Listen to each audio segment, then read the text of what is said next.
Olá a todos, sejam bem-vindos a mais uma leitura da IN 128, de 28 de março de 2022. Meu nome é Pedro Demarque Filho, eu sou advogado, especialista em direito previdenciário e estou nessa jornada com vocês da leitura artigo por artigo até a gente acabar com essa IN e assim a gente ter estudado ela por completo e tá agora mais preparado do que nunca para exercer a advocacia administrativa ou o requerimento administrativo, está bem amparado.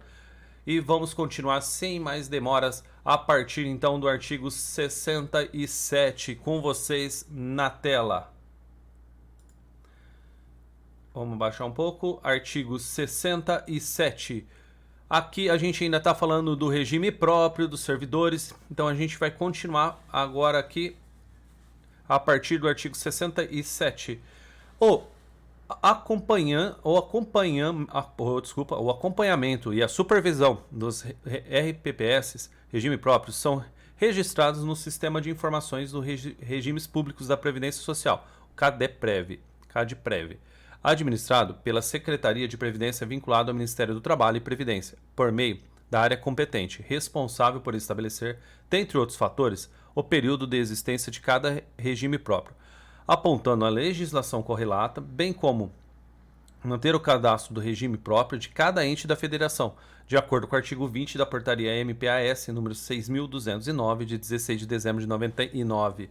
Parágrafo único do artigo 67, ele vai falar que a União, os Estados, o DF e os municípios são responsáveis por encaminhar à Secretaria de Previdência, na forma, periodicidade e critérios por ela definidos, dados e informações sobre o regime próprio e seus segurados para os fins de manter atualizado o CADPREV, conforme previsto no parágrafo único do artigo 9º da Lei 9717 de 98. Artigo 68. O INSS utiliza as informações constantes no CADPREV, como a vinculação dos agentes públicos e o histórico do regime previdenciário, para o reconhecimento do período de atividade do agente público, seja no regime próprio ou regime geral, e inclusive para a atualização de dados do CNIS e emissão ou recepção de CTC. CTC, certidão de tempo de contribuição. Se eles emitem uma CTC, o INSS vai usar esse CADPREV então para estar conflitando os dados, vendo se está tudo correto, tá bom?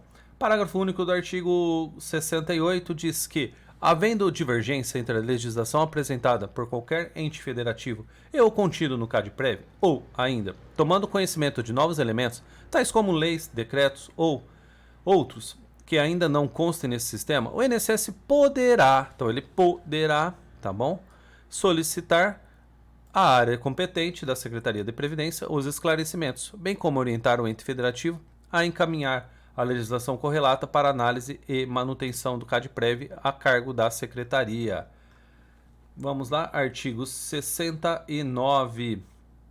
A comprovação junto ao INSS do tempo de contribuição do agente público de qualquer dos entes federativos, inclusive suas autarquias e fundações de direito público, em cujo período foi vinculado ao regime geral, na categoria de empregado, como servidor detentor exclusivamente de cargo de livre nomeação e exoneração, ou servidor titular de cargo, emprego ou função, dar-se-á mediante a apresentação de documentos comprobatórios do vínculo funcionais, tais como o ato de nomeação e exoneração, dentre outros, acompanhado da declaração de tempo de contribuição ao regime geral de previdência, DTC, fornecida pelo órgão público ou entidade oficial na forma do modelo constante no anexo 4. Vem comigo aqui rapidinho. Então, se você vai mexer com um servidor, que é um segurado que alguma vez ele foi detentor desses cargos, o INSS vai pedir essa declaração de tempo de contribuição ao regime geral, para saber para onde foram as contribuições vertidas. E lá eles vão dar essa bem tranquila. O modelo está ali no anexo 4, então você vai pegar o modelo, encaminha para o órgão já para ter aquela rapidez, para você poder conseguir um pouco mais rápido, tá bom? E vai ser preciso.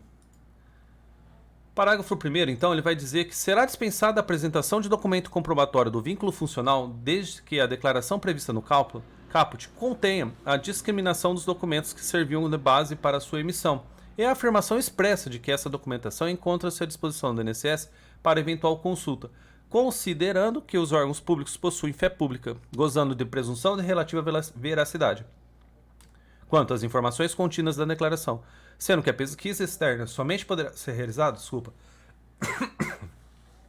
se não restar esclarecido o que pretende comprovar por meio de ofício ao órgão público ou entidade oficial. Parágrafo 2º. A declaração referida no caput deverá estar acompanhada da relação das remunerações sobre as quais incide contribuições previdenciárias, a ser emitida pelo órgão público ou entidade oficial na forma do modelo constante no anexo 5, quando as remunerações foram objeto da comprovação. Vem comigo aqui rapidinho só para a gente pontuar.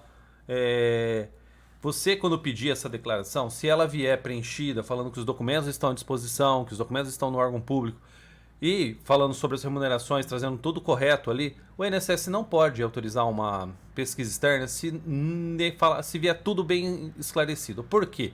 Porque o órgão público, ele tem fé pública na sua declaração, então ele tem a veracidade dela. Ela pode ser... ela é relativa, ela pode ser derrubada, sim, mas depende de prova, tá bom? Senão, o INSS tem que validar essa declaração. Então, por isso que você fica atento para ela ser bem elaborada, para você não ter que ficar indo e voltando. Tá bom? Vamos passar agora para o artigo 70. O artigo 70 ele fala o seguinte: observado o artigo 130 do RPS, o aproveitamento do RGPS do tempo de contribuição durante o qual o agente público federal, estadual, distrital ou municipal foi vinculado ao regime próprio na forma de contagem recíproca de que trata a Lei 6226 de 14 de julho de 1975, será feito mediante a apresentação da certidão de tempo de contribuição, conforme anexo 15, que deverá estar acompanhada da relação de remunerações de contribuições por competências, conforme anexo 23, caso compreenda período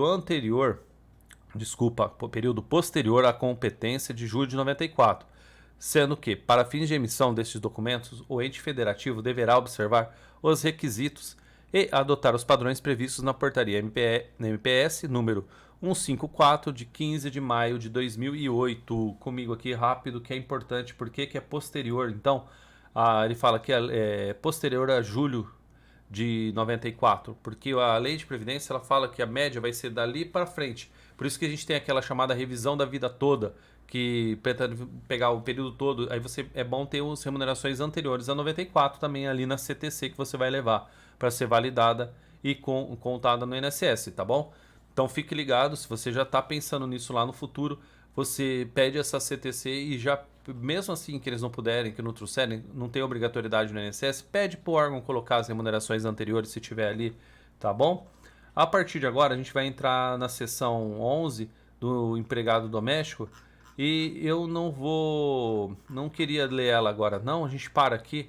E a partir do próximo a gente continua lendo as demais para não picar, para não ficar um artigo misturado aqui sobre o regime próprio com o doméstico, tá bom?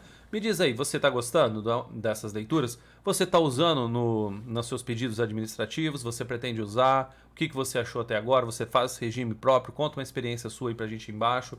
Curte, compartilha com os amigos e comenta, tá bom? Pra gente saber, sempre tá interagindo, porque diferente de quando você fala ali para um público, aqui você não tem ninguém para conversar, tá bom? Muito obrigado mais uma vez por todos que têm assistido. Eu agradeço enormemente. Deixe o seu joinha ali. Me procure nas redes sociais vizinhas também, se tiver interesse. E até a próxima leitura. Obrigado novamente.